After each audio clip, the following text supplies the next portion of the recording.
Alright, so I'm going to make a typical couscous. Now, normally I make it cold, but I'm going to do it warm today. I'm going to try something different. So I cut up some tomatoes, organic everything.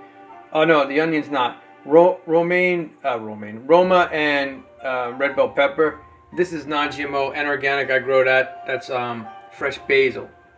This is in a #1 container. This larger size couscous. This I stopped buying, but I bought it one more time because the other stuff was out. I've been using them, saving them to make my crystals in and stuff, homegrown crystals. It's a #5 container, so they don't recycle number 3, 4, 5, 6, and 7s. #1s and 2s they do.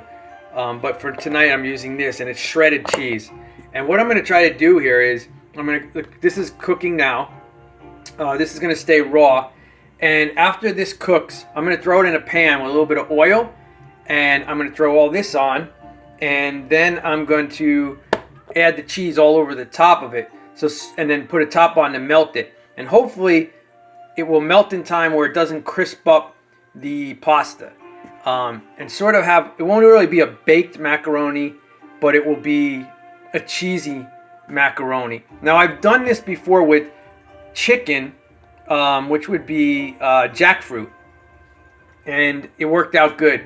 But I didn't make it really cheesy because I didn't have enough at the time. But tonight we're going to see if it can kind of come out like a baked macaroni that you would have in the oven. I'm going to try it on the stove like that. So there you go.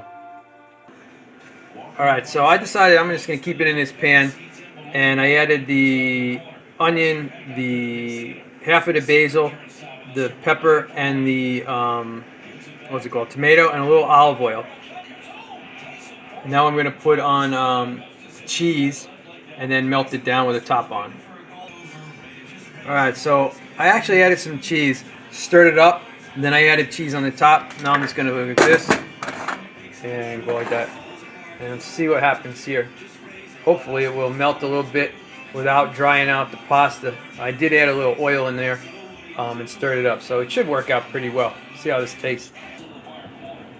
So it didn't melt like I wanted it to,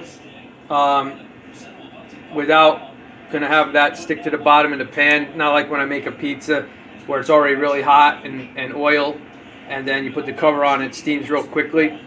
But it did melt as soon as I started to mix it up, which is cool. So I just wanted to show you it melted before that, as I mixed it up, threw it on the plate, and it tastes really good. Alright, so I just threw a little bit of cheese on top, made it look nice, and then cracked some pepper on it. So a nice warm meal. Normally 9 out of 10 times I eat this cold, minus the cheese, like any kind of couscous meals. But this time I'm eating it warm, and it does taste really good. You can put whatever you want in it. I would add avocado, but mine aren't ripe right now, so it's going to stay like this. Alright? Lots of love to you. Bye.